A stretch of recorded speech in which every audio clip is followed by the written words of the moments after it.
Mr. Everin is away tonight, so I will be filling in as in my role of vice chair running the meeting. The first thing on our agenda this evening is our consent agenda for the minutes and the 2 warrants. Has everyone had a chance to read the minutes? Yes. Any comments, discussion, edits, modifications? Stephanie, it looked like you were trying to say something, but you're on mute. Sorry, nope, I'm good. I'm just trying to open up my screen here to a shared Okay. screen. All right. So if there's no comments or anything, can I get a motion to approve our consent agenda? I'll make a motion to approve. Second? I'll second. Okay, with that motion, let's go ahead and vote on it. All those in favor of approving the consent agenda as it stands, please say aye. Aye. Aye. Any abstentions or objections? I should have said objections first. I'll get it. I'll be perfect by the end of the day. Okay, next up on our agenda is visitors' comments. Just a reminder that this portion is open to the public for comment, and we'd like to keep it to comments that have pertaining to the business at hand. So if you have any comments, please go ahead and raise your hand and we'll promote you to panelists to be heard.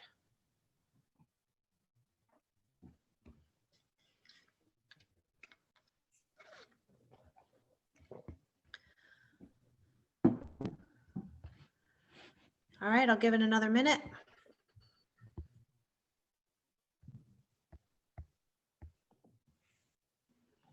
Is anyone getting any texts or anything from people that can't get in? Fabulous, moving right along. Okay, first up on our agenda under new business is the remote learning enrichment centers. Carol? Yeah, yes, can you hear me? We can. Can you hear me? Yep. Excellent, okay. So in the folder, excuse me, in the folder, I put a document to you regarding enrichment centers. We are moving forward with an enrichment center for educators who's in order for them to be able to be in our school and working once we get, their grade levels in. And so we have hired a permanent substitute to monitor this enrichment center. It is not, as you can read, it is not for instruction. It is for supervision and enrichment. Does any of you have any questions about it? Yeah, can you define what you're talking about when you're referring to enrichment? And how does a student get enrolled or become a part of this? So it is teachers or educators in Granby whose children are going to be in this learning center so that they can come to school and work. Oh, I did not get that it was just for the teachers' kids at all. I thought it was an enrichment program for the students of Granby public schools. So I apologize No, for, it's I for- took the mark on. Yeah. Yes, it's for educators so that they can come to work every day. So 4 days a week. Many of them have students in our district, and there are a couple that are not in the district. So it's not necessarily our teachers' kids. No, it's only our teachers. Yes, it is our teachers' kids. It would Okay. be our teachers. Or our teachers, or it can be an educator. So if you are in our schools and are an educator in another district and you are looking for 4 days a week so that you can work in your other district, we are accommodating that as well. Is So there far, gonna, we've only had, go ahead. oh, go ahead, you can finish, go ahead. So far, we have 7 students in that will be in the program, and they are all in cohort A, because in cohort B they're in class. So would they be mixing cohorts then?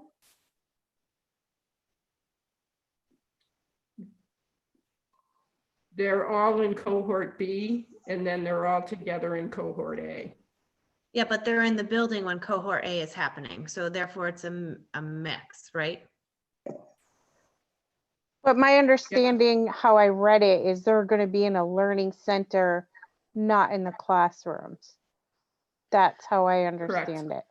So that begs the question then, what room? And then, I mean, we're kind of gonna skip ahead with my next sentence, but if we've identified rooms in East Meadow So- for the high school to use while the HVAC work is being done, and we've been technically short on rooms from the get-go in East Meadow, where are these children going to be going that's considered an adequate classroom space? Does any of that make sense? Does anyone know what I'm trying to say? Can Yeah. someone clarify? So actual we English doesn't- have, Yes, Jen, that made sense to me. we have teachers in the A cohort that are remote. So they will not be in their classrooms. So we will be using that classroom. So will this end once? So it's an people start to- empty classroom. Are we using like Yes. empty higher If it's grade? no longer needed. What did you say, Audrey? That's okay.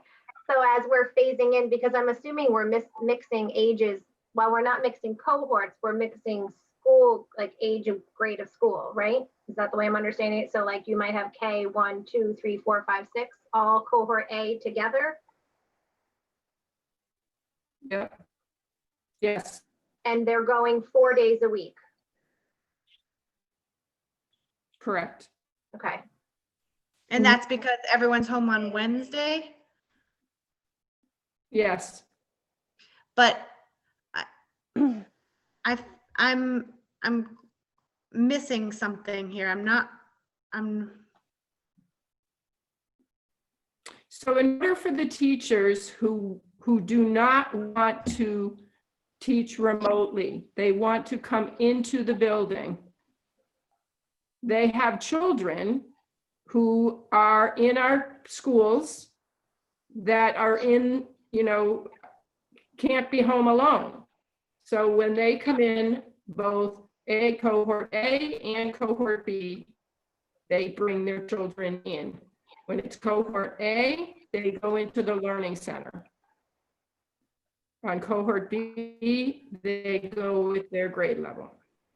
Now, would that start now while everyone's full remote or just during the phase in of cohort A and B? You're saying now too, correct? We're saying now too, if there is an educator in another district who wants their children who go to school at East Meadow or the high school and want their children in, we're trying to accommodate. The Department of Education is behind this push because of the number of teachers that work and do remote learning with their children. So by us having an enrichment center, we can have our teachers in front of our students. Can I just ask 2 questions? One would be about busing and the cohort mixing. I'm still a little confused, and I think the cafeteria and those communal spaces, but also to go back to Jen's part on which room they would be in. If we have some teachers who are teaching remotely, is that whole classroom not going to be coming in at all during their in-person days? Does that make sense, my question? So We're on they the have same a thread. remote, they have a remote cohort. So they have an entire group that is not coming in. So we have teachers. We didn't have any more than like 3 to 5 that were fully remote. Was I misreading that? So we have a remote cohort in 2nd grade, and we have a remote cohort in 3rd grade. So it's an entire cohort. So that cohort is not coming in, nor the teacher that is presenting. You know, But those numbers define cohort, like how many students in a cohort, because based on the graph that you showed at our last meeting, the number of students that were remote only in those grades were like 2 or 3 students. And they were So- supposed to be absorbed by the classroom teacher. the 2 or 3 in 4th grade and in 6th grade, but we had 6 and 5 in 2nd grade, and we also, I don't know if Bill's on, but I believe we may have one in 1st grade too, a cohort. Cheryl's nodding her head that we have a remote cohort in 1st grade as well. So I am familiar with this. I have seen it in the guidance. I guess my question revolves around logistics. So are we putting a amount of families that we're willing to accommodate? Obviously, are we willing to have more than one room? If there's, depending on how many, like, I feel like there's quite a few of us that are teachers in town. I feel like it's not an uncommon position. Correct. You know, Correct. so, you know, so how many families are we then going to be able to open this up to? Well, right now, we've only heard from one. We've only had one parent reach out to us and inquire I was about. gonna say, did they us already having know a we learning were center. having it, or we're having it because we've heard there was interest? No, she inquired. And Okay. we had talked about it as a staff, because we have a number of our teachers whose children go to Granby schools. So we are trying to accommodate their desire to be in their classroom, Right, on as their well as making cohort sure that their days. children, And I guess yes, that's the way I to make always sure that their understood it, children are. but I didn't know that we were opening it up to outside teachers outside of our district. I guess that's where, Well, if we're, But their kids go to our school. correct, Their children attend our school. right. well, can this not be then used for any student, or is it only for teachers? Because there's lots of other people. Well, that if we open it to, right, I mean, my focus is to accommodate teachers who want to be in their classroom. If we were to open it up to everybody, then we would have school fully open, because, So- you know, a lot of people want to have their kids in. Here's what I'm gonna say. At work where I work, they are opening it up to the staff who are employed at our work. So they have hours that we can bring our children in so that we can work. Then they have someone there. So it's basically the same thing, a learning center. So we bring our children in for a certain amount of hours so that they can do their remote learning in a computer lab that we have at work. And it's so that we can go to work and not have to work remote all the time. So, and this sounds like it's the same thing. It would be for the teachers that are employed at the school. But that she's not saying that it's just for Granby teachers. It's for other teachers in other districts who happen to live in Granby town. But they have children that live in town.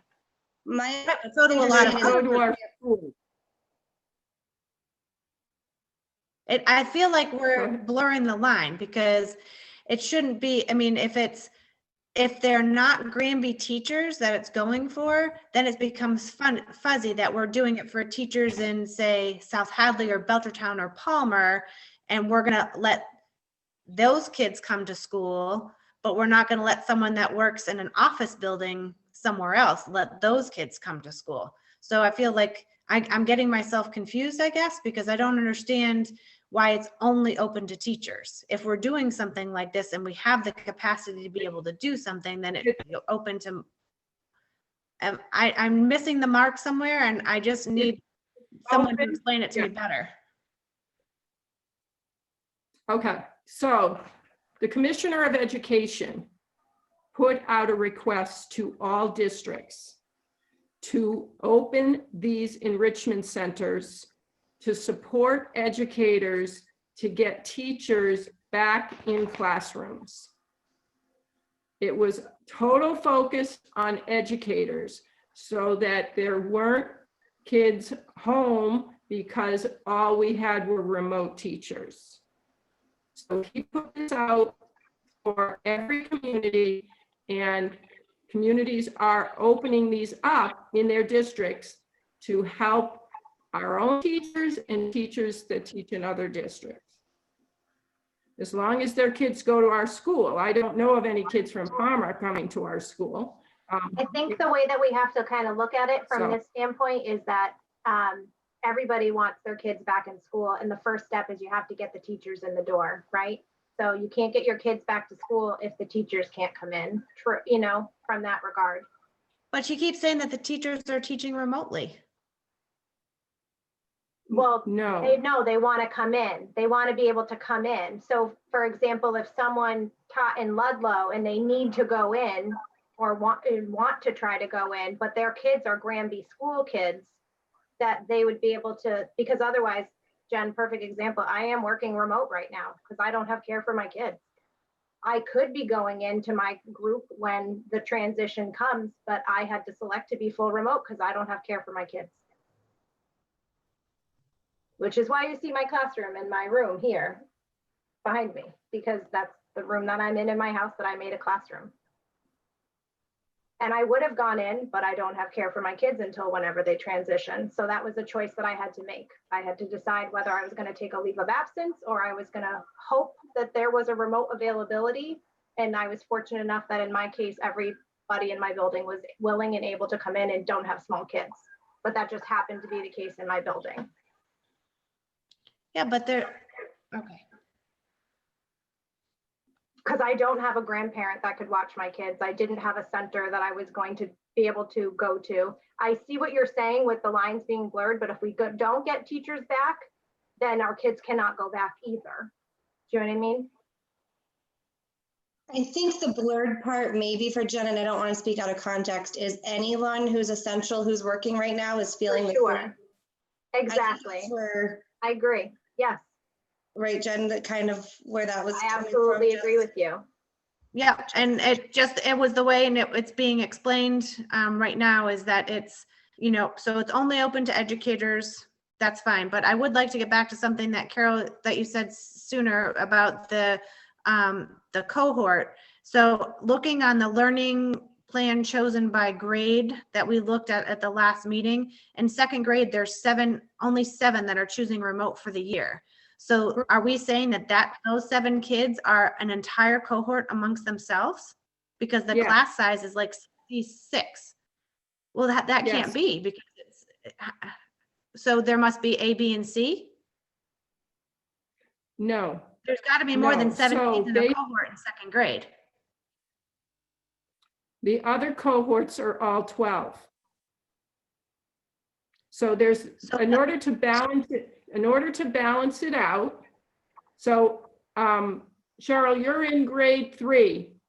Can you talk about how your cohorts work and how there is a full remote cohort? I'm teaching 2 hybrid, which right now are fully remote. Another 3rd grade teacher is teaching 2 hybrid as well. And the 3rd third grade teacher is teaching one hybrid and one fully remote for the year. And she'll be she'll be teaching in person on Thursdays and Fridays with her B cohort when we come back. Is that clear? So in third grade, we have 3 classes, 6 cohorts, 5 of which are hybrid and 1 is fully remote. So the one that's fully remote is only 5 students.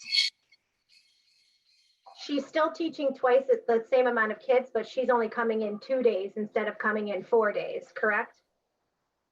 Right. She's coming in person 2 days a week, but on the other 2 days where she would normally come in, she teaches remote. So she's remote 3 days with the kids that would be their AB cohort, and she's remote with everyone on Wednesday. Then she goes in Thursday, Friday with her Thursday, Friday cohort. Do you get But what- she could technically still be in the building. Bill raised his hand. Maybe we should promote him. She is in the building, but only on Thursday, Friday with the kids that are in on Thursday, Friday.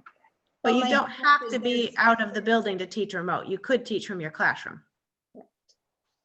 My hangup would be that there's not one classroom though that is always empty. From what Cheryl just said, the way that they are moving, there's 5 hybrid cohorts and 1 remote. So my question is, that only frees up that room for 2 days. So what happens for the other 2? The other 2 days, they're in their assigned cohorts. But they're remote only. So they're in, when they're remote only, that classroom is empty. And so the enrichment center can go into that classroom on A because the enrichment group is an A group. Carol, Bill, did you want to try to? hi. Yes, Hi, everyone. hi. Hi, Bill. So one thing to consider is don't forget that our 3rd, 4th, 5th, 6th grade students aren't coming in until December, right? So in January, as of right now, right, on our plans with the phases. So we have our 3rd, 4th, 5th, 6th grade rooms that are open, and that's how we're accommodating the high school students. And that's how we're going to accommodate this program at the beginning here, because we have that space. We're going to move some teachers around, and they're going to be able to, teachers that want to teach for those grade levels are going to be able to teach from a conference room or a smaller classroom where we couldn't have students, places like that. And then we're going to use our other classrooms. So we've got all the logistics figured out of the spaces. And it's going to be pretty well, separated as well, so that we're going to make sure that everything is separated. And the kids, the high school kids are going to have a high school lunch.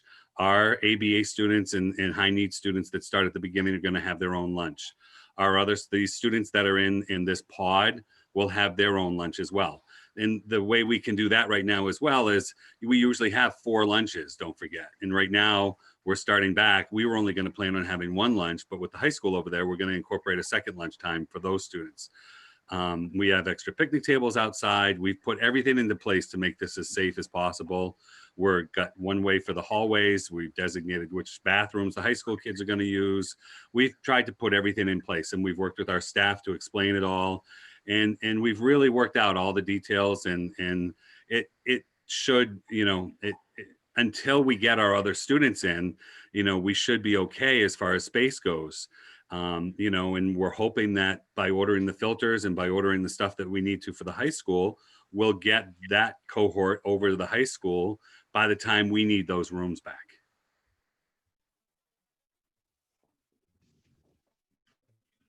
So it's borrowing the space is what it is, but we have to do what we have to do right now to make it work as far as it goes. It's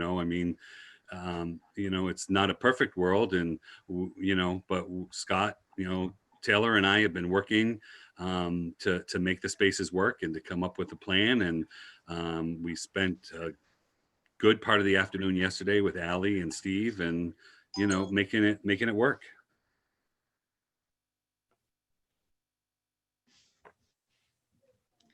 Does anyone Yeah. have any other questions? Hmm.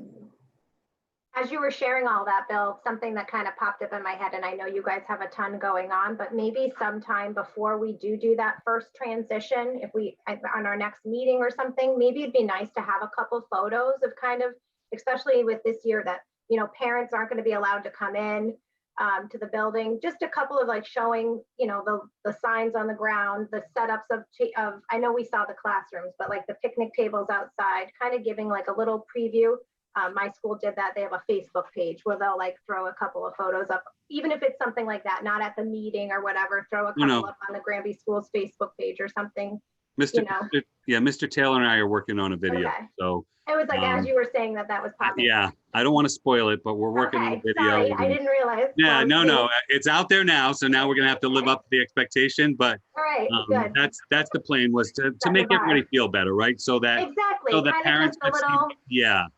Yep, and see the desks as they are and right. stuff. So yeah, no, we're that'll get done once we get everybody in place, because you know things keep popping up that are unexpected here. But once we get that in place, we're gonna work on that. Okay, sounds great. So just to clarify, Carol, those remote cohorts, those teachers who are remote with their cohort for say the Monday, Tuesday, everyone's okay with, well, whoever room is being used, that they will not be able to go into their rooms on that Monday, Tuesday, if they wanted material or wanted to teach from their classroom. We do have agreements with everyone that's okay. That's, I guess, one of my big hangups. So Carol? Or Bill? Yeah, so I emailed the staff today of the rooms that we want to use for the other teachers that are in the building and asked their permission. Most of them were agreeable. A couple of them weren't agreeable because they said they want to be able to get in their room and they don't want to give up their room right now. And that's fine. We'll work around it. We'll find space. So we're not gonna, the thing we don't want to do is displace anybody, right? So we have teachers who, our 2 6th grade teachers are in the building and they're collaborating and they're opening their doors every day and they're talking to each other and they're working so well together. And, you know, our 3rd grade teachers are doing the same thing, you know, during their prep times, during their down times, they're sitting with each other and they're talking, and same thing with 4th grade and same thing with 5th grade and 1st grade, you know, the teachers that are in there and kindergarten. So we don't want to tell anybody they can't come in. So we're going to find the spaces and we're going to make it work. And we're going to make sure that we're not displacing anybody. So if a teacher says, listen, I'm starting to do visits with my class in 3 weeks and I want my room open, then we'll work around that and we'll find a space that we need to do that. I'll give up my office for a teacher to teach remotely from my office. I really would. I mean, right now I don't need an office. You know, I have my laptop and I spend most of my day online, you know, looking at Google Classrooms and walking around the building and doing things like that. So we have plenty of spaces that we can use for our teachers. And it's all about right now keeping the teachers, you know, comfortable so that they can make the kids comfortable. And that's what this whole startup has tried to be about, was making everybody feel like they have a place and they belong, and our staff as well with that, right? That was a big concern of the school committee, right? In the reopening committees, was we wanted our staff to know that we cared about them and we were listening to them. So absolutely, Stephanie, we're listening.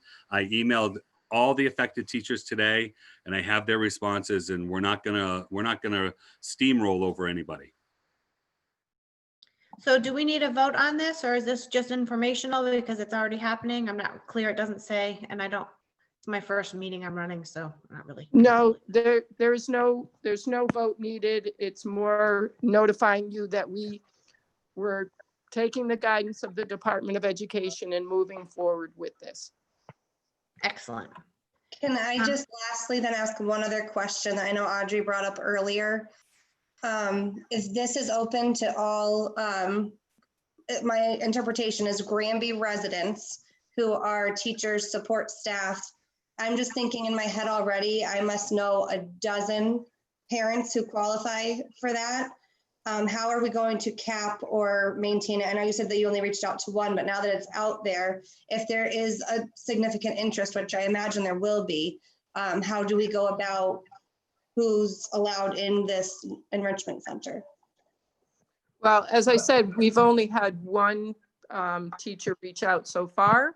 So, I mean, we'll see, you know, what happens. I mean, we only have 7 students right now.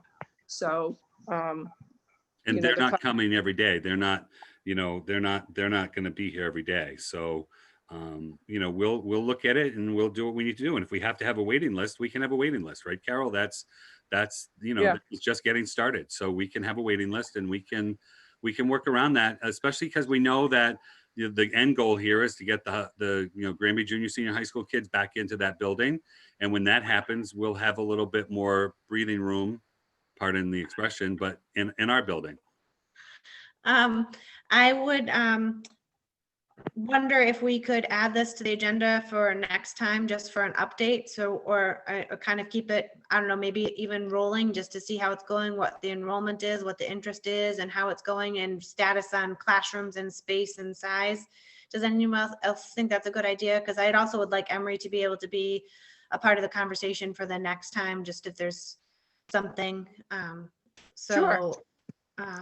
Absolutely. We can add it to continuing business under reopening planning process. We can put it right there. Perfect. Does anyone have anything else on that topic? All right. Next is the fall sports spectators.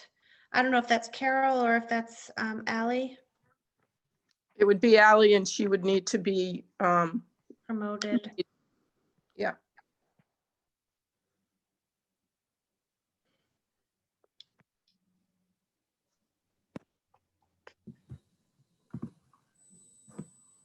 Hi, everyone. How are you?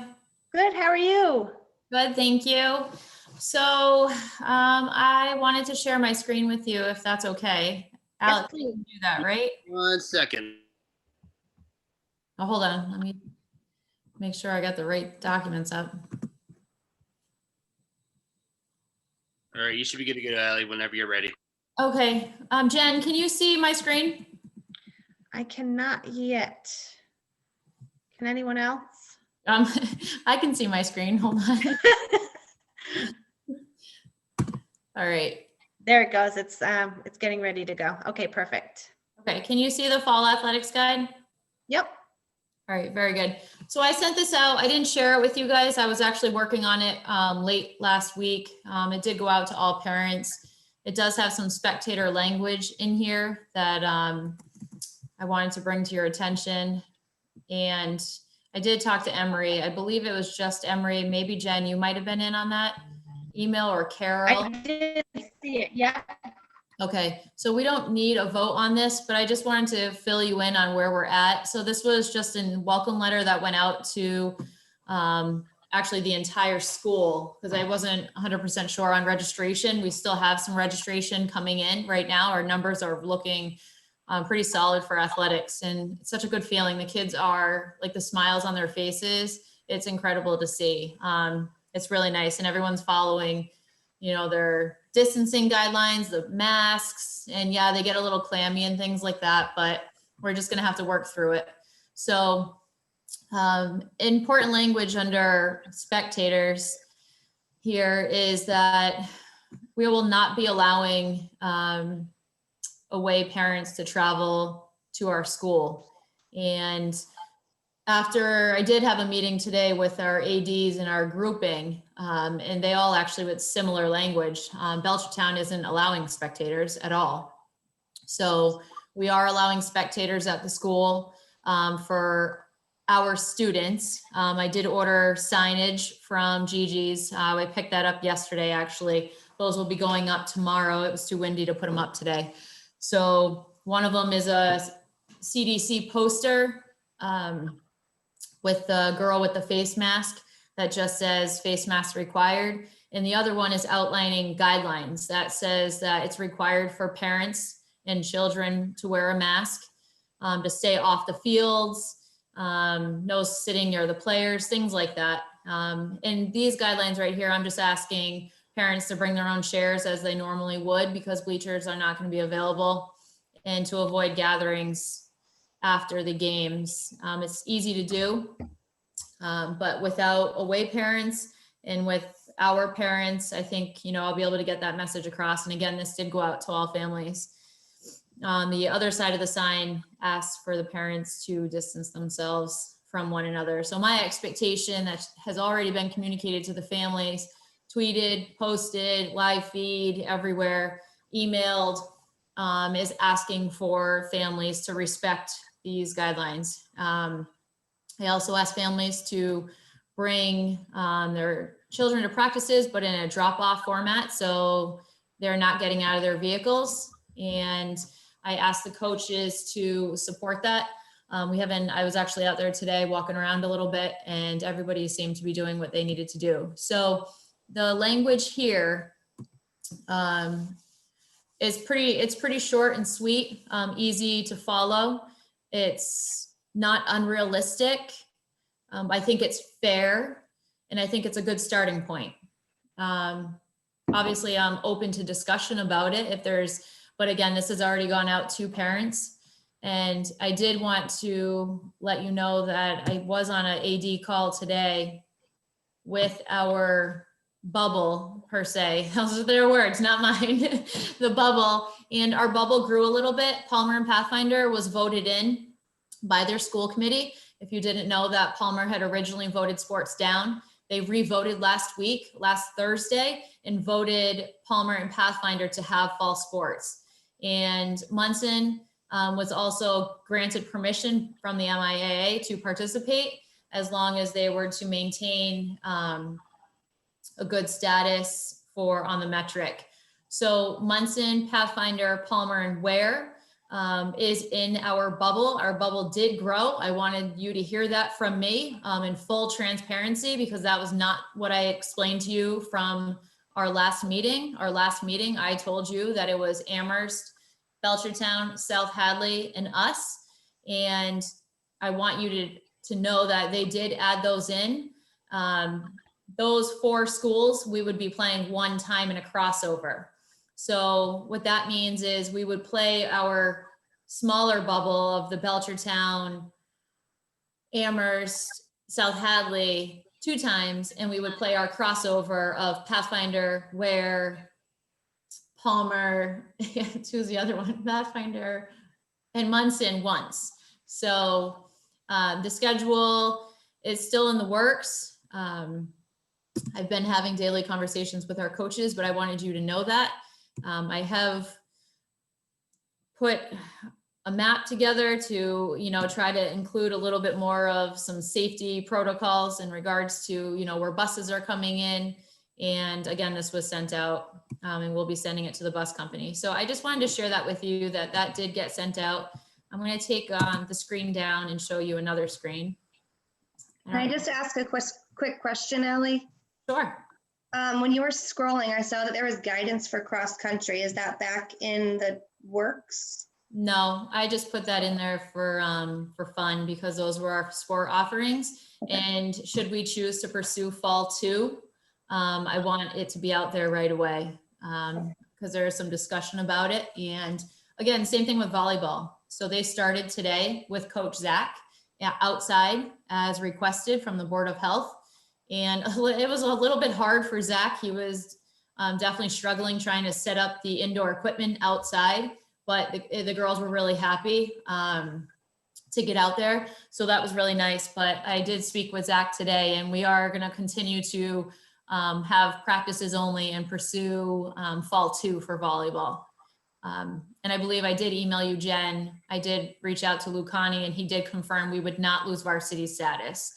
So we're in a good place there. That's great. Yes, I'm excited about that. So I'm trying to figure out how to stop sharing my screen. Okay. All right, very good. And there was one other document that I wanted to show you. It's important for you to see it, only because I want you to know what we were working on today. And it's very fast moving pace. And things change daily, as you know. We've said that every single day since March 13th. Quick question, Allie. Is there a chance of our bubble growing again? Or is that as big? Nope. No. The only chance, Audrey, is that our bubble will shrink. Okay, so I will take everyone's lead on it. It was news to me. I will tell you that honestly. I did place a call to the PBIAC once I saw the proposed game schedule of what it could look like. And I was under the impression, as I shared with everybody, I'm trying to be fully transparent. That's what my understanding was. So, and I was on the AD calls last week. So I'm not sure if we need to pursue that. I think having a really small schedule is troublesome. I mean, we're going from 18 games down to 10 games or even less, or 8, right? Even, you know, and then adding those 4 crossovers would be nice. And some of those smaller schools, like Ware, for example, they only have varsity programs. So they don't have, you know, a freshman team or a JV sports program. So it would only be our varsity traveling, or they would be coming to us. So if you look at it like that, it's 1 or 2 games, 1 or 2 games more. And then we'll have to wait and see from there. Some schools are struggling putting players on the field as well. So the size of games could decline, and pending everybody's status. So the document, I think you can see it, right? Mhm. Okay, so this is what we worked on today. I can only see your faces. Let me move you guys to the side. So this document is the schools that we were talking with today, and I held the meeting today because I couldn't do the email chain back and forth multiple times. So everybody got together on the phone, and I anticipate this question from Emery, who's not here, but he wants to know what everybody else is doing for spectators. So I added a column in there, and I can share this with you via email too, so you can review it at your own time. But I wanted you to see what it means for spectators at other schools. And it's important that we get this out to families as well, so they're not blindsided by, you know, if they try to go to Munson or they go to South Hadley, that they know well in advance, you know, what the rules are there for spectators. Also, in the far right column, the preferred schedule, that's also important. I'm pushing to have varsity and JV girls or boys hosting the same time. So we would have a varsity girls match and a JV girls match held at the same time, because our fields are back to back with a 50-person cap at each field. Some of the schools actually prefer the complete opposite and prefer to have their JV travel. So I'm going to push to have both games being held at the school when we do host. Okay, so I thought that'd be important for you all to see. Obviously, you can't make everybody happy, but I'm definitely willing to work with everybody and go from there. So again, this is just boys and girls soccer. There's a lot that goes into it, a lot of things that we take in consideration, but I just wanted you to put some eyes on this, and I will send this to you. What's the ticket column for? Like, do some schools sell tickets, or is it, do you require a ticket, or? I'm laughing at you because I should have taken that column out because I knew you're going to ask about that. So as you can see, we're like one of the only schools that aren't offering tickets. Like, it's kind of like that little credit card size, like admit 1. I can think of families that have like 7 kids. So I'm not going to be giving, you know, admit 7. It's just a lot of paperwork. I mean, if you want me to do it, I totally will. But I feel like they're going to lose it. I know our parents were so small that if you were to come, Jen, to the school, I'd be like, oh, you're good. Eva's good. She can walk in. Like, I know you. I know Stephanie. I know Audrey. Like, we know our parents. So I don't think that we need to have tickets. I know we had talked about it, but I mean, I just feel like they're going to get crumbled up. It's kind of like the old school punch card, you know, with the little hole puncher. But I mean, I'm certainly open to it. Are we keeping track of, like, so we're not allowing spectators for the away team, but like, are we allowing beyond the parents for the home team? I guess? Yeah, so I wouldn't have a restriction to that. My only ask would be that they would sit together. So my expectation would have to be pushed out, you know, again, and another email. And I did have a fairly large attended athletics meeting last week and posted that on the website for everyone who couldn't attend. And I intend on doing it again, but I wanted to wait until I actually got the finalized schedules out. So until I have more information. So we're in our infancy stage right now. Practices are just started. I think we're in a good place. People are following rules. The coaches feel good about it. And signs are going up tomorrow. So we're in a good place, I think. Excellent. Yeah. I'm excited. I feel like it's going to be great for them to be able to get out and play. Yeah, certainly. It's really nice to see them smiling. It's like they have some life again. And Yeah. they really do. And it makes a completely different person too, you know, just exercising. They are reassessing on October 1st at the MIA level. So that's an important day. And Reassessing in what way? Just whether or not we're going to continue with this, or? no, just reassessing data across the state, reassessing fall sports, how it's looking, how are the guidelines being followed. You have some athletes that are choosing not to play at all because they Right. can't do it. And I mean, it is what it is. If you can't do it, you can't do it. If you can't comply with the guidelines, again, it changes the whole game, you know, of soccer and, as we know, cross country, volleyball. So, but yeah, that's what we got. So the MIA will reevaluate. I'm sure I'll have more language, but that is what we have across the board. So that's what our bubble, our larger bubble is talking about right now. So I think moving forward, we are set to start games on our proposed schedule, I want to say, in a week and a half. It's kind of crazy. It's like, you don't have any games for so long, and then all of a sudden, bam, all the games. Oh, and we did get all of our equipment, and that was fun. So we got all of our equipment, everyone gets their own ball, and we have our spray that we are, so we're like fumigating and cleaning and sanitizing all the equipment after use. And all coaches were provided with extra, you know, PPE, like stuff like that, like masks. So the kids are adjusting as we knew they would. They're, you know, they're pretty flexible when it comes to things like this. So Excellent. but yeah, that's all I got for you. Hi, Bob. Okay. Anybody have anything else? So Ellie, you're on the agenda again and continuing business for update on fall sports, but I feel like you already just gave it to us. So is there anything else for any other update for fall sports that you can think of? You can say no. No, I feel like that's something if there's a fly in my my pool room. I probably would say the only thing I need to just throw out there, not looking to make this conversation longer, but I do need to have a conversation with everyone about user fees. I don't want to have that conversation tonight. I am not prepared for it. I was talking to other ADs about it because I don't feel comfortable charging families the full fee. Understanding that our season has already been shortened.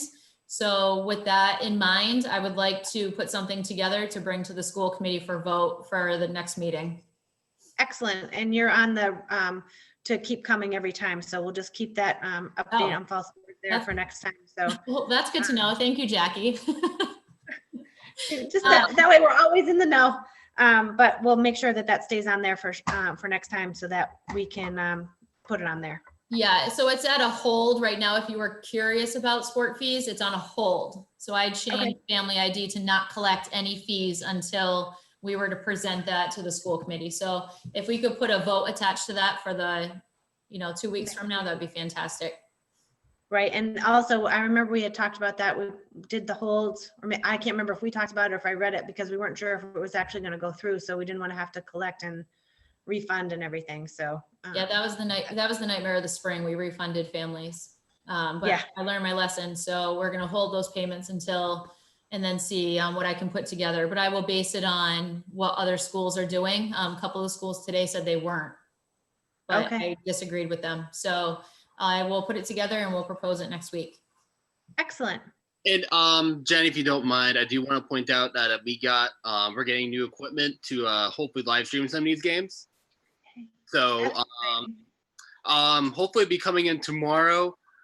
So I'll be on the field, hopefully with the equipment tomorrow to test it out. I know I'm trying to get internet to work out further. So I'll be in touch, Valley, as always, with that, and David, of course. So just wanted to throw that out there that we are getting new equipment to live stream and do it wirelessly too.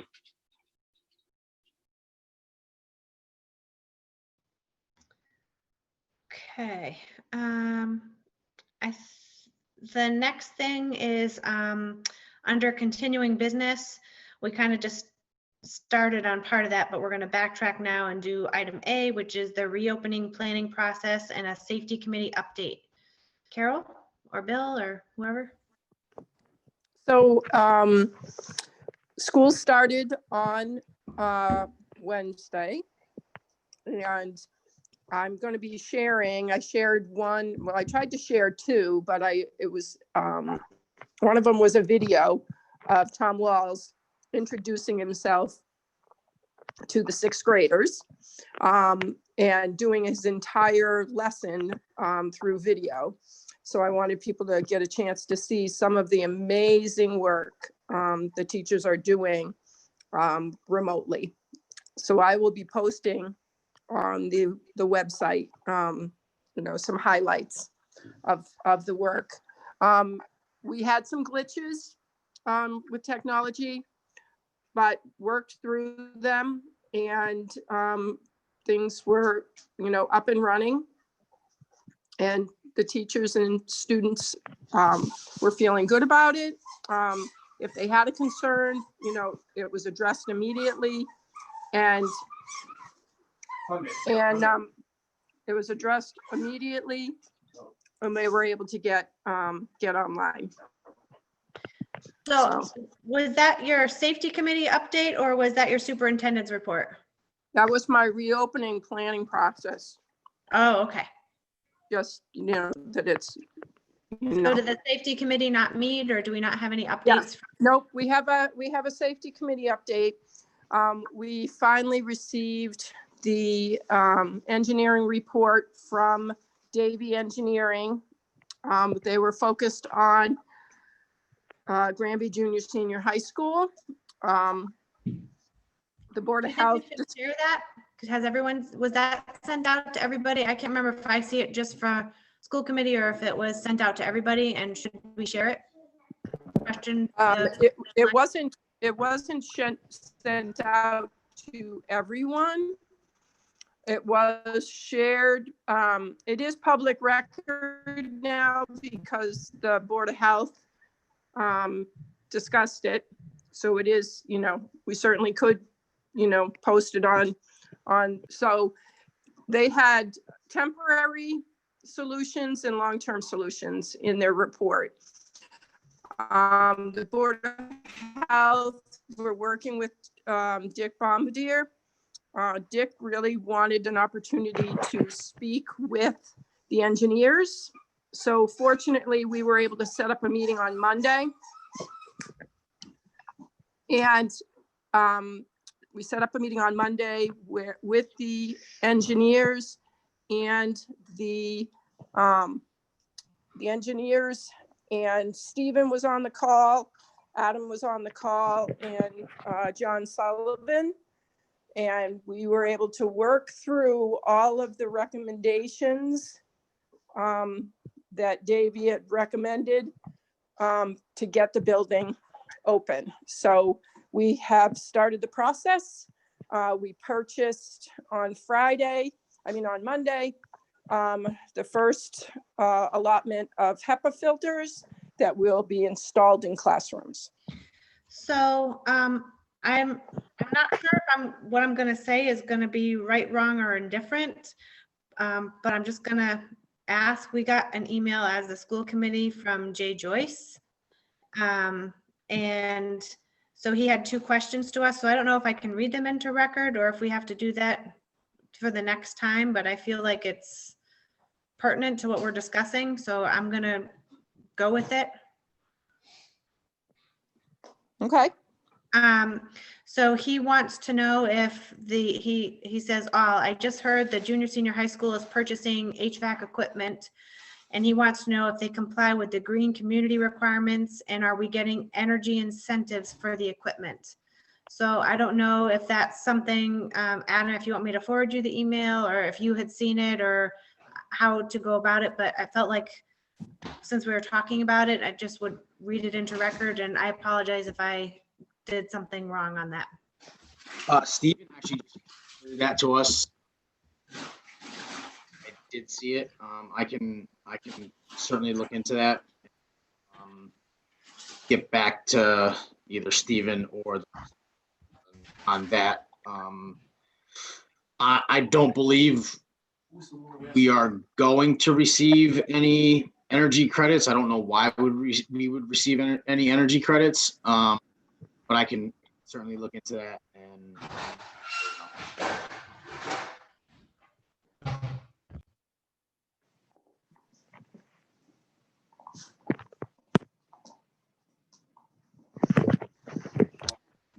So while we're waiting to get the equipment necessary, to ready the classrooms, the first cohort of students from the high school will be coming in, and they will be using classrooms over at East Meadow, as Bill explained earlier.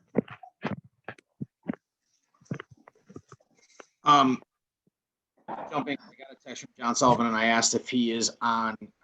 He could speak, but he sent me a text saying that HEPA filters are not considered HVAC equipment. We'll follow up on that just to make sure. So what HVAC type equipment did Adam, you're on mute. Sorry, I wasn't aware that they were under HVAC equipment, but we will certainly find that out and get the answer for Jay. Excellent. Adam, did you get that email, or do you need it? So you have a, I got it. So the email went to the school committee, and then went to Steve Sullivan, the principal. Yeah. I mean, they're an emergency purchase, so I'm not so sure we would hold it up to go through green energy specifications or to see if we're getting any incentives. So we're going to go ahead with purchasing them. We've already have purchased them because we need to get them in so we can get students into the classrooms in high school. But we will certainly find out for Jay why we would need them to be green energy approved, or if we're receiving any incentives.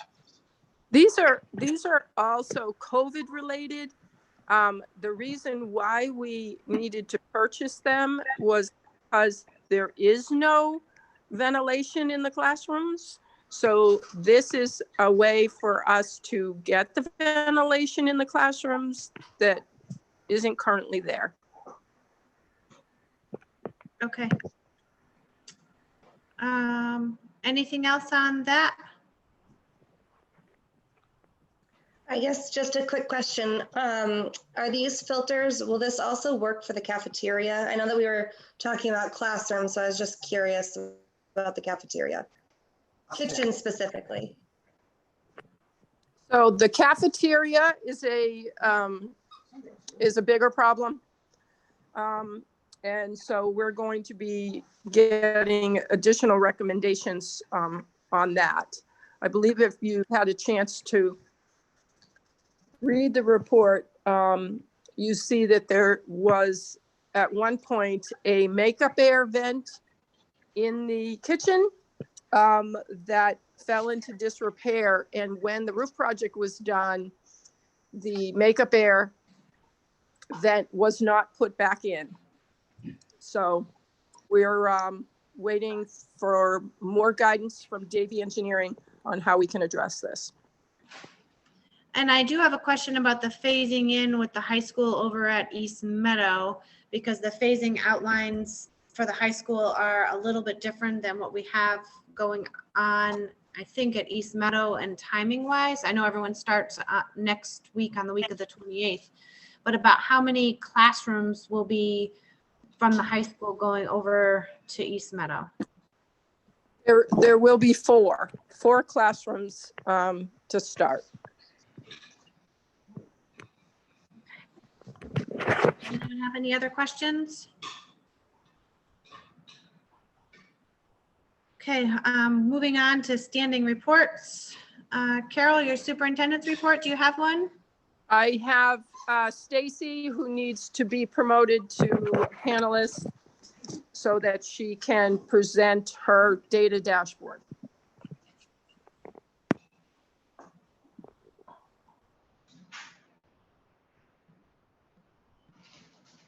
Hi, Stacy.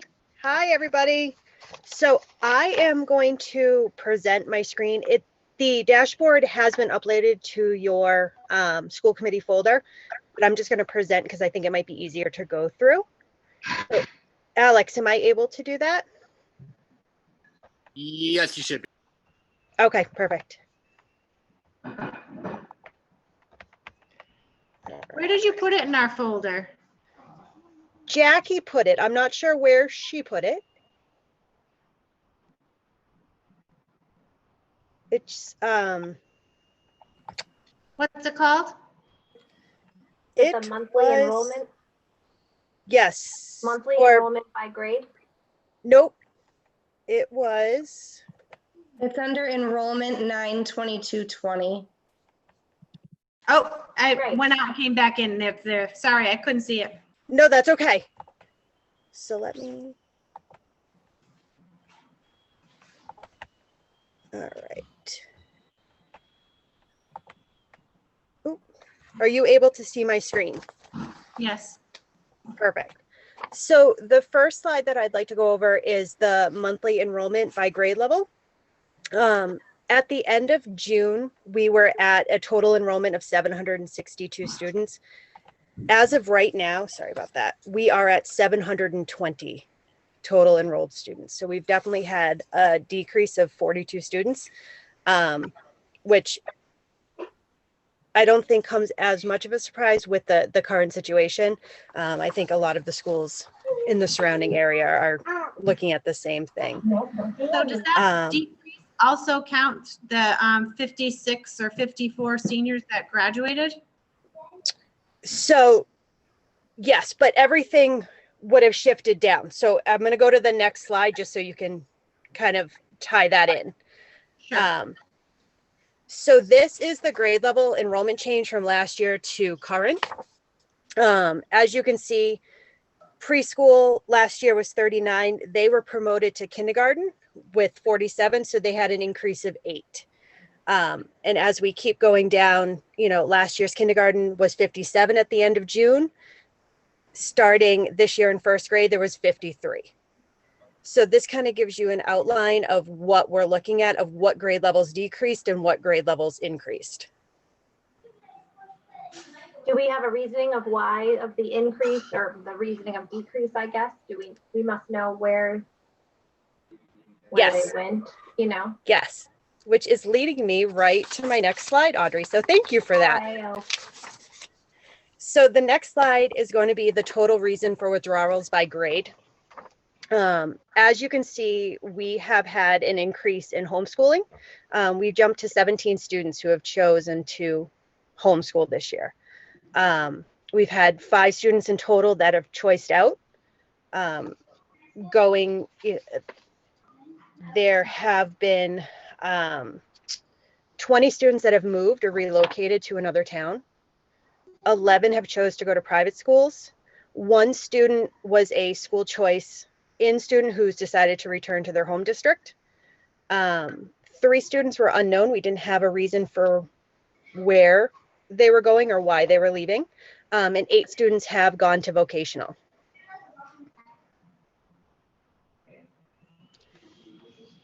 And to break that down even farther, this is resident enrollment, so students that live in Granby, and their breakdown, so we can kind of see 12 was homeschooled, 19 moved, 11 private schools, and so on.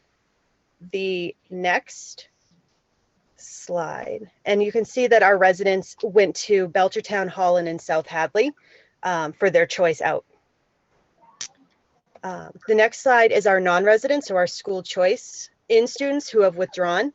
5 of them have chosen to homeschool with their home districts, and 1 has decided, just like I mentioned before, to return to their home district. And those districts that they return to are Holyoke and Chicopee.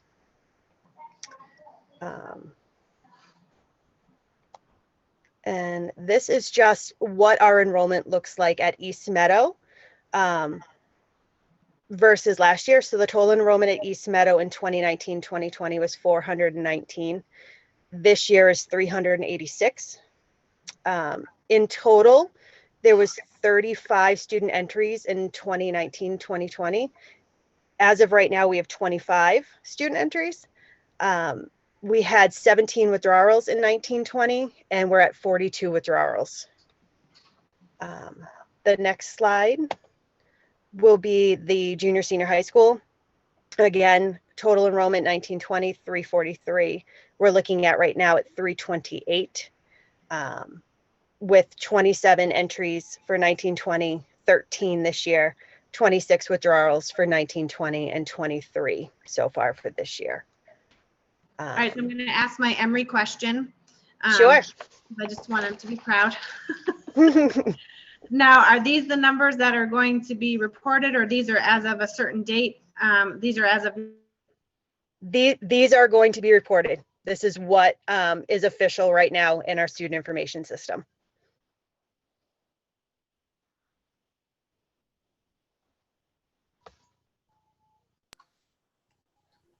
We can't hear you, Jen. Can you hear me? Now I can. Okay. I'm having trouble with my internet, but so can you hear me now? Yes. Yes. Okay. So it he would ask, are these numbers the numbers that will be reported, or are these the numbers that will, you know, these are numbers will still adjust for a while? So as of right now, these are our official numbers. They are being reported to the state in real time. They could still be adjusted. The first state collection is October 1st. So between now and October 1st, these could fluctuate, but this is what's being sent in real time. Okay. And do we have any idea if there's any more adjustments on the horizon? I don't know any, but every day is something new. It's kind of, we're taking it, you know, day by day. We may have a new entry, we have a new withdrawal. It's an ever-changing situation right now. Okay.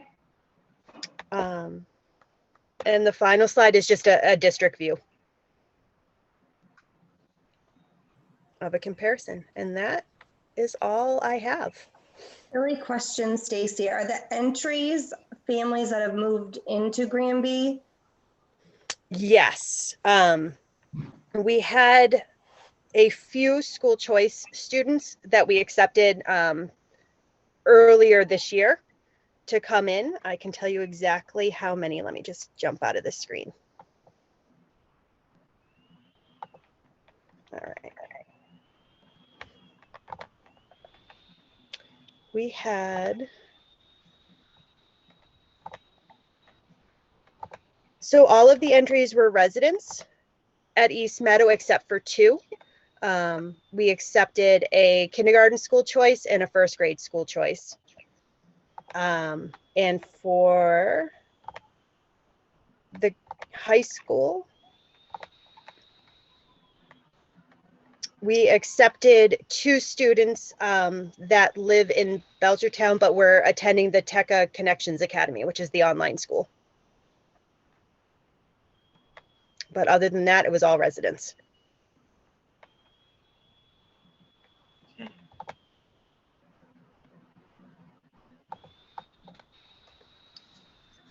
So anything else from me? Any questions? Okay. Carol, do you have anything that you want to add? Yeah, Stacy, so Yes. enrollment overall is down. Yes. What's the total number we're down? 42. We are down 42 from last year, 42 students. Okay, so Adam, I know you're on the call, you know, and most of our funding is lagging data, you know, we get based on last year.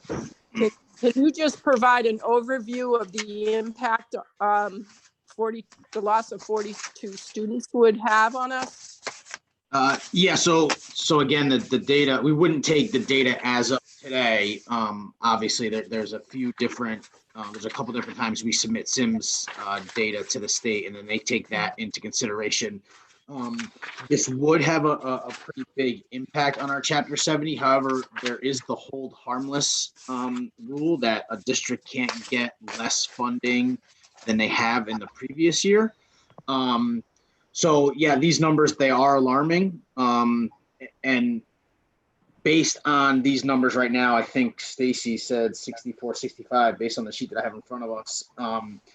If I was to equate that to what our people average in our Chapter 70 funding would be, it's around $600,000 we would lose if our enrollment drop stayed this way. However, you're held harmless to the previous year's revenue, so that wouldn't be the impact, but it just shows you how much losing in enrollment could affect our Chapter 70. Again, these numbers, even if they, if we can't use these numbers today to project our Chapter 70, I am assuming we will see some students, I'm hopeful we'll see some students come back to the district, and these numbers, the loss won't be so dramatic. But it will have some impact on our Chapter 70. What that is really way too early to know right now. I do have a question as we were sharing the reasons for withdrawal by grade. And this may be a silly question that I should know the answer to, but I don't. I know that we pay out to other districts when kids choice out. Is that the same? Obviously, who would we pay out to when they're homeschooling, or does that work like that too? We don't. We just lose the funding when they go to homeschooling. We don't have to pay anything for them. Yeah. But we lose the Chapter 70. Because our enrollment numbers are down. Yeah, and the same with private schools. We don't pay out for them. We just lose the Chapter 70 funding. Okay. And what about those vocational kids? We have an agreement, right? So those vocational kids, I'm going to assume, are all in Pathfinder, which we have our agreement with? Yeah. Do we have any of the vocational kids going to Smith, or have they graduated now? We have one. Have two. I think there's.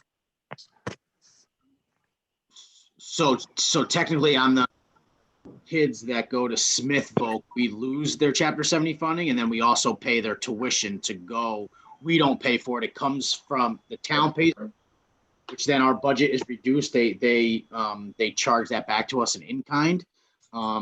So we lose the Chapter 70 and we pay their tuition to go to Smith Voc. So with those two students, we take a double hit on. Okay. Just those two kids from Smith, or any kids that go to vocational?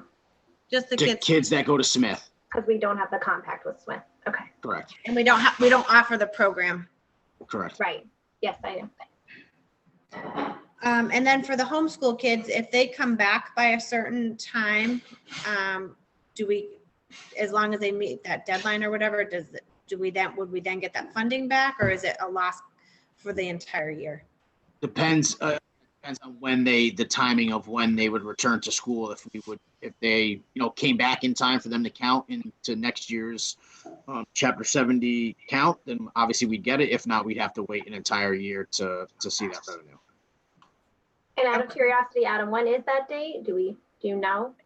It's they go based on the March SIMS numbers, and I'm not sure when those are the exact due date of that, but that's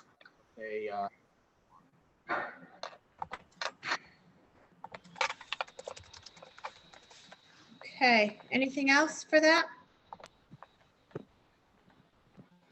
Next is the business office and facility report. Adam? Yep. So we've already mentioned the call with Davey that we had this week. So I just want to reiterate, we are going to buy those HEPA filters. We've already purchased them. I want to say the delivery date is the beginning of October, the first week of October. Those are through Amazon. So sometimes those dates, it could be quicker, but those would be the latest. So we're hoping to get them in as soon as possible, get them set up, make sure they run properly. I know Davey's going to come out based on the Board of Health's recommendation and suggestion that they come out and do some testing on them. So once we get those in and they're up and running and they're working, we'll obviously report out and let on the status of those. The FY20 end of year report, I still haven't received any information from the town. I had reached out, I believe it was last week, to the town and got an answer. They are still working on getting their FY20 final numbers submitted. If they do, we will have that information. In the meantime, we have requested an extension for our end of year report due date. It's typically due on the 1st of October. We got an extension to October 30th. So that gives us a little breathing room. I've done some work, but most of it I have to wait until I get to town's report so I can reconcile. I did see today on our serve throughout the state that the state did push the end of year report due date back to October 16th for everybody.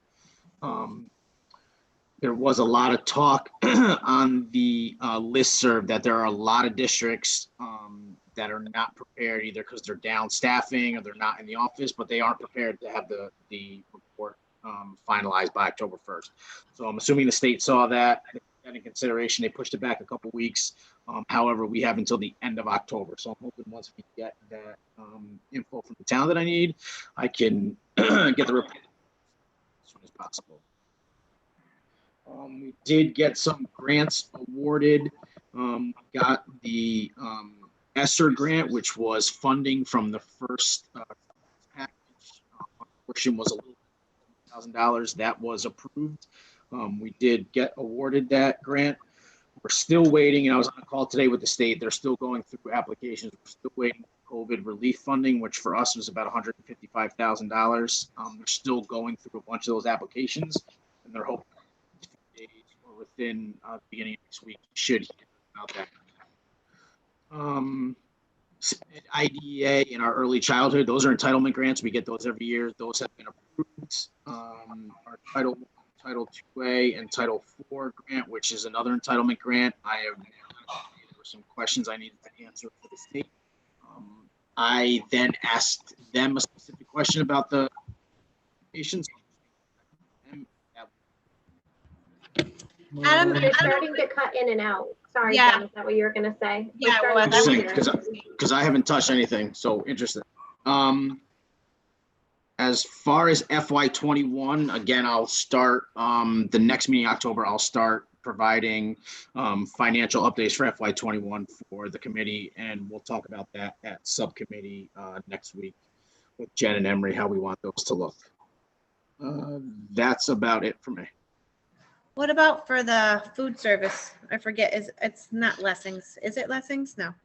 No, Charwell. So they serve meals Monday, Wednesdays of each week. We're going to continue that schedule. I know we're up around 200 meals a day between breakfast and lunch, which is awesome.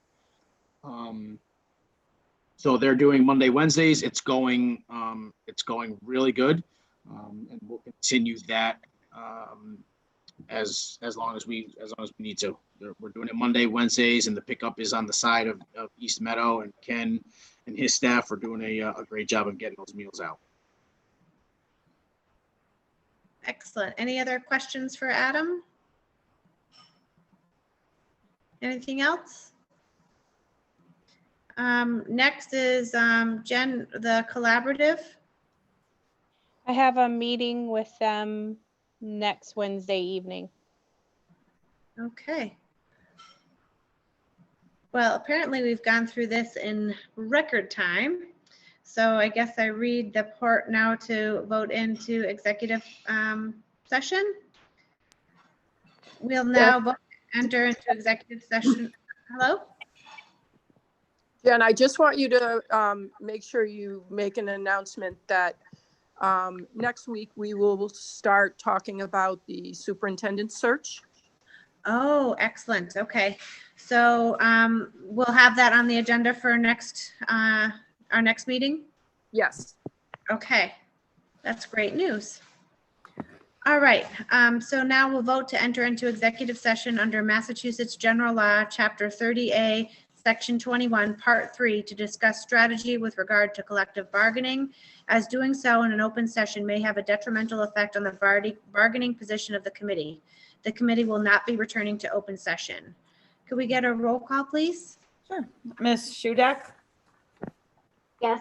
Ms. Parent, Yes. Ms. Bartos, Aye. Ms. Smollett. Yes.